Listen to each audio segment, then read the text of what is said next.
যারা ঈমান এনেছে, নেক আমল করেছে, আল্লাহ রাব্বুল আলামিন তাদের জন্য রেখেছেন ফি জান্নাতিন, এমন জান্নাত যার পাদদেশে তলদেশে নহরসমূহ প্রবাহিত। নদীসমূহ কি? যার তলদেশ দিয়া, জান্নাতের তলদেশ দিয়া নদী থাকবে। সুবহানাল্লাহ বলেন না? তাহলে যার তলদেশ দিয়া মদের নদী থাকবে, মধুর নদী থাকবে। আপনার দুনিয়ার এই মদ না, ওই মদ হইল পুত পবিত্র মদ। দুনিয়ার মদ তো খাইলে আপনার মাতাল হয়ে যায়, নেশাগ্রস্ত হয়, এটা করে ওটা করে। হাসরের ময়দানে আল্লাহ রাব্বুল আলামিন জান্নাতীদেরকে যে মদ পান করাইবেন, ওই মদ পান করলে ব্রেন স্বচ্ছ হবে। সুবহানাল্লাহ। তারা বলেন যারা ঈমান আনছে, নেক আমল করছে, আল্লাহ পাক তাদেরকে তিন ভাবে পরীক্ষা করবেন। কয় ভাবে? যারা ঈমান আনছে, নেক আমল করেছে, তাদেরকে আল্লাহ কয় ভাবে পরীক্ষা করবেন? তিন ভাবে। আমরা মনে করতে পারি না, যারা আমরা আমল টামল করি, আমরা তো করি, দিনের পথে আছি, আল্লাহ আবার আমাদেরকে পরীক্ষা করবেন কেন? আল্লাহ মুমিনদের থেকে কি নেন?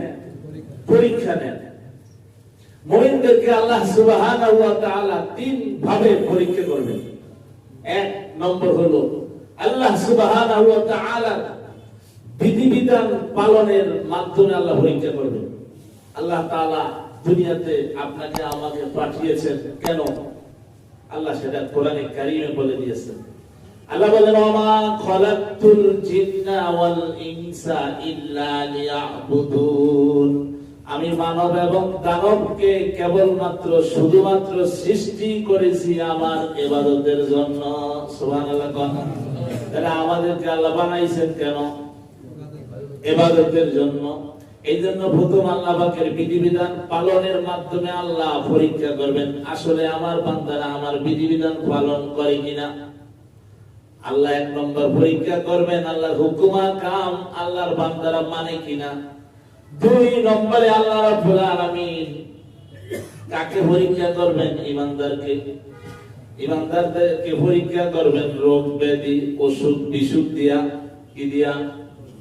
রোগ ব্যাধি অসুখ বিসুখ দিয়ে আল্লাহ পরীক্ষা করবেন। আমাদের তো অসুখ দিলে মন খারাপ হয়ে যায়। আল্লাহ খালি আমারই দেয়, আমার রোগ ব্যাধি যা আছে তা দেয়, অন্য কাউরে দেয় না। কথা বলেন, এমন কথা মনে হয় আমরা সমাজে কেউ বলি না, অনেকেই বলি যে আল্লাহ খালি আমার রোগ ব্যাধি দেয়। আসলে হাদিস শরীফে এসেছে আল্লাহ তাআলা যাদেরকে ভালোবাসেন তাদেরকে রোগ ব্যাধি দিয়ে আল্লাহ তাদের গুনাহ খাতাগুলি মাফ করে দেন। সুবহানাল্লাহ। এজন্য রোগ ব্যাধি এটা মুমিনের জন্য ভালো আলামত না খারাপ আলামত? এটা ভালো আলামত। আল্লাহ রোগ ব্যাধি দিয়ে ঈমানদারদেরকে পরীক্ষা করবেন যে আসলে ঈমানদার সবুর করে কিনা, ধৈর্য ধারণ করে কিনা, আল্লাহ পরীক্ষা করবেন। তিন নম্বরে আল্লাহ রাব্বুল আলামিন ঈমানদারদেরকে পরীক্ষা করবেন কাফের, মুশরিক, বেঈমানের তরফ থেকে জুলুম নির্যাতনের মাধ্যমে। জুলুম নির্যাতনের মাধ্যমে ঈমানদারদের পরীক্ষা হবে, আসলেই কি তারা আল্লাহর মহব্বত, আল্লাহর এই জমিন, আল্লাহর দ্বীনকে প্রতিষ্ঠা করার জন্য দুনিয়াতে সংগ্রাম করে কিনা, না কাফেরদের ভয়ে সবকিছু ছেড়ে দেয়, না কোনো কথা বলা যাবে না। কথা বলেন ঠিক না বেঠিক? আজকে যদি ফিলিস্তিনের মুসলমানরা হাত ফুটিয়ে আনে, তাহলে কি হবে? নাকি তাদের সর্বস্ব দিয়া, জীবনের সবটুকু শক্তি দিয়া তারা আল্লাহর রাস্তায় সংগ্রাম করতে হবে। এই জন্য আল্লাহ তাআলা মুমিনদেরকে পরীক্ষা করবেন কাফের মুশরিকদের তরফ থেকে জুলুম নির্যাতনের মাধ্যমে। তবে প্রথম প্রকার পরীক্ষা দ্বিতীয় দুই প্রকার পরীক্ষা থেকে সহজ। কারণ প্রথম প্রকার পরীক্ষা আল্লাহর বিধিবিধানগুলো পালন করলেই হয়। পাঁচ ওয়াক্ত নামাজ সময় মতো আদায় করলেই আপনি পরীক্ষা পাস। রমজান মাসের রোজা, বছরে এক মাস রোজা রাখলে আপনি পরীক্ষায় পাস। যদি টাকা থাকে হজ পালন করবেন, যাকাত আদায় করবেন, না থাকলে কোনো প্রশ্ন নাই। তাহলে প্রথম পরীক্ষা দ্বিতীয় তৃতীয় পরীক্ষা থেকে সহজ না কঠিন? সহজ। কিন্তু দ্বিতীয় এবং তৃতীয় পরীক্ষা অনেক কঠিন। আল্লাহ রোগ ব্যাধি দেয়, অনেক সময় ঈমানদাররা মেনে নিতে পারে না, অনেক সময় ঈমানদারদের থেকেও বিভিন্ন কথা বের হয়ে যায় না। রোগ ব্যাধির মাধ্যমে আল্লাহ ঈমানদারদেরকে পরীক্ষা করবেন। তিন নম্বর হলো কাফের মুশরিকদের পক্ষ থেকে জুলুম নির্যাতনের মাধ্যমে আল্লাহ পরীক্ষা করবেন। তবে এই পরীক্ষায় উত্তীর্ণ তারাই হবে যারা সবুর করবে। সুবহানাল্লাহ। যারা সবুর করবে, ধৈর্য ধরবে। আল্লাহ তাআলা যাদেরকে জান্নাতে উচ্চ আসনে আসীন করতে চান, যাদের মর্যাদা আল্লাহ জান্নাতে বাড়াইতে চান, দুনিয়াতে তাদের থেকে আল্লাহ বেশি বেশি পরীক্ষা নেন।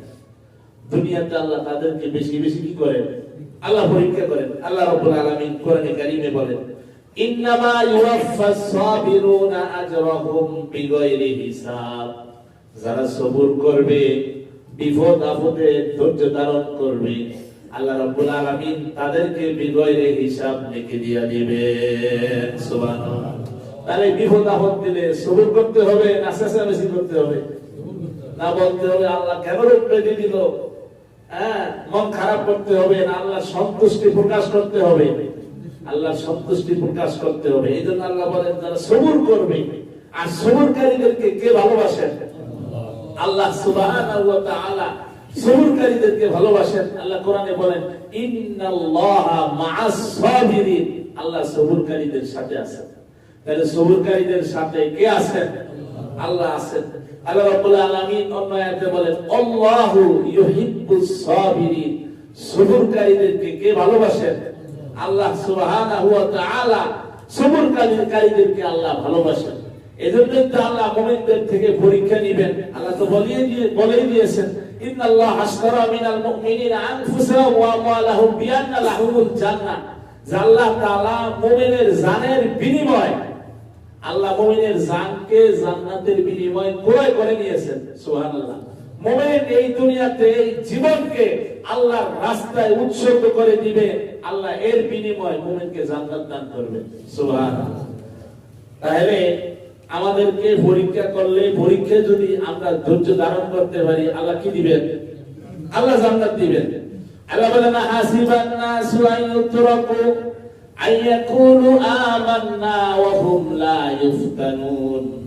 মানুষ কি মনে করে আইয়ুতরাকু তাদেরকে এমনিতেই ছেড়ে দেওয়া হবে? যদি তারা বলে আইয়াকুলু আমান্না, আমরা ঈমান আনছি, শুধু এই কথা বললেই কি তাদেরকে ছেড়ে দেওয়া হবে? ওয়ালা ইউফাহুম লা ইফতানুন, যতক্ষণ পর্যন্ত তাদেরকে পরীক্ষা করা হবে না। আল্লাহ পরীক্ষা না করে, বুঝে গেল কি আয়াত দ্বারা? পরীক্ষা না করে আল্লাহ কাউকে ছাড়বে না। যারা বলবে আমরা আল্লাহর প্রতি ঈমান আনছি, আমি ঈমানদার, আল্লাহ ওয়ালা, তার থেকে আল্লাহ পরীক্ষা নেবেন। আল্লাহ বলেন ওয়াহুম লা ইফতানুন, পরীক্ষা ব্যতীত সফলতা লাভ করতে পারবে না, পরীক্ষা নিবি। আল্লাহ সুবহানাহু ওয়া তাআলা অন্য আয়াতে বলেন, আল্লাযী খলাকাল মাউতা ওয়াল হায়াতা লিয়াবলুয়াকুম আইয়ুকুম আহসানু আমালা। আল্লাহ রাব্বুল আলামিন বলেন, আমি জীবন এবং মরণ সৃষ্টি করেছি তোমাদেরকে পরীক্ষা করার জন্য। লিয়াবলুয়াকুম, তোমাদেরকে পরীক্ষা করব। আইয়ুকুম আহসানু আমালা, তোমাদের মধ্যে কে কর্মে উত্তম, কার আমল ভালো, কার আমল মন্দ। আল্লাহ রাব্বুল আলামিন বলেন, আমি তোমাদেরকে পরীক্ষা করব। সুবহানাল্লাহ। তাহলে পরীক্ষায় বিজয় লাভ করতে হবে না? হবে না? বিজয় লাভ করলে আল্লাহ কি দিবেন? আল্লাহ জান্নাত দিয়ে দিবেন। আর বিজয় লাভ না করলে কি আছে? খবর আছে। আল্লাহ নবী সাল্লাল্লাহু আলাইহি ওয়াসাল্লাম একবার কাবা শরীফের পাশে হেলান দিয়ে বসে আছেন। সাহাবায়ে কেরাম আল্লাহ নবী সাল্লাল্লাহু আলাইহি ওয়াসাল্লামের কাছে বলল, ইয়া রাসূলুল্লাহ, কাফের মুশরিকদের পক্ষ থেকে জুলুম নির্যাতন আর কত বরদাস্ত করব? ইয়া রাসূলুল্লাহ, তারা অনেক জুলুম নির্যাতন আমাদের উপরে করে। ইয়া রাসূলুল্লাহ, আপনি আল্লাহর কাছে আমাদের জন্য দোয়া করুন। আল্লাহর কাফের মুশরিক বেঈমানদের নির্যাতন যেন বন্ধ করে দেয়, আপনি আল্লাহর দরবারে দোয়া করুন। আল্লাহ নবী সাল্লাল্লাহু আলাইহি ওয়াসাল্লামের কাছে যখন সাহাবীরা এই অভিযোগ করলো, আল্লাহ রাব্বুল আলামিন সাথে সাথে আয়াত নাযিল করে দিলেন। আল্লাহ তাআলা আয়াতে বলে দিলেন, ওয়ালাকাদ ফাতান্নাল্লাযীনা মিন ক্বাবলিহিম ফালিয়া'লামান্নাল্লাযীনা সাদাকু ওয়া লিয়া'লামান্নাল কাযিবিন। আল্লাহ তাআলা তোমাদেরকে পরীক্ষা করবেন, তোমাদের মধ্যে কে সত্যবাদী, কে মিথ্যাবাদী, তোমাদের মধ্যে কে ঈমানদার, কে মুনাফিক। আল্লাহ তোমাদেরকে কি করবেন? পরীক্ষা করবেন। বলা হয়, তোমরা তো অভিযোগ নিয়ে আসছো কিন্তু আগের জমানার উম্মতের উপরে এরকম জুলুম নির্যাতন আসছে, নির্যাতনের স্টিম রোলার তাদের উপরে চালানো হয়েছে যে তাদেরকে এমন নির্যাতন করা হয়েছে, মাথার উপর দিয়ে করাত, মাথার মাঝখানে করাত দিয়ে তাদেরকে চিরে ফেলা হয়েছে। কিন্তু এরপরেও তারা ইসলাম থেকে, দ্বীনের সত্য পথ থেকে তারা দূরে সরে।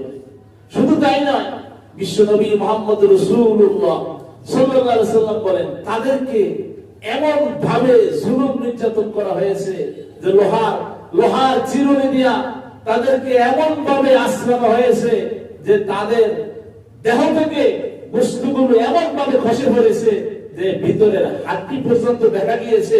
কিন্তু এরপরেও তারা আল্লাহর পথ থেকে দূরে সরে নাই, ইসলাম থেকে দূরে সরে নাই, ইসলাম থেকে একটু তারা দূরে সরে নাই। তারা সবুর করছে, আল্লাহ রাব্বুল আলামিন তাদেরকে পরীক্ষায় উত্তীর্ণ করেছেন। সুবহানাল্লাহ। তাই ঈমানদারদের থেকে আল্লাহ কি নেবেন? পরীক্ষা নেবেন। বিশ্বনবী মুহাম্মদ রাসূলুল্লাহ সাল্লাল্লাহু আলাইহি ওয়াসাল্লাম বলেন, আমি আল্লাহর শপথ করে বলেছি, এমন একটা সময় আসবে, এমন একটা সময় আসবে, একজন যাত্রী, একজন মানুষ, একজন মহিলা, একজন নারী নিরাপদে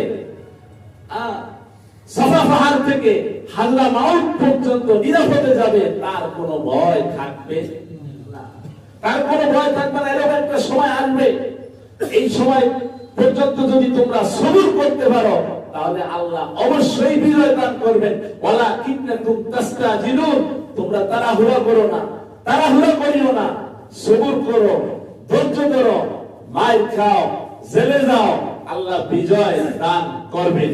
সুবহানাল্লাহ। তাই ঈমানদার জেলে গেলে ঈমানদারের মর্যাদা কমে না বাড়ে? ঈমানদার জেলে গেলে ঈমানদারের মর্যাদা বাড়ে। যারা কোরআনের কথা বলতে গিয়ে জুলুম নির্যাতনের শিকার হয়েছেন তাদের মর্যাদা আল্লাহ দুনিয়াতে কমান নাই, আল্লাহ দুনিয়াতে বাড়িয়ে দিয়েছেন। কথা বলেন ঠিক না বেঠিক? তাহলে কোরআনের কথা বলতে গেলে, ইসলামের কথা বলতে গেলে, কোরআনের বাণী প্রচার করতে গেলে কি আসবে? জুলুম নির্যাতন। জুলুম নির্যাতন আসবে, কিন্তু সবর করতে হবে, ধৈর্য ধরতে হবে। তাহলে আল্লাহ তাআলা এমন বিজয় দান করবেন যেই বিজয় থেকে বাতিল পালানোর কোনো সাহস পাবে না। কথা বলেন ঠিক না বেঠিক? বাতিল পালানোর জায়গাও পাবে না। আল্লাহ আমাদেরকে বিপদ আপদে সবর করার তৌফিক দান করুন। আমিন বলেন, আমিন বলেন।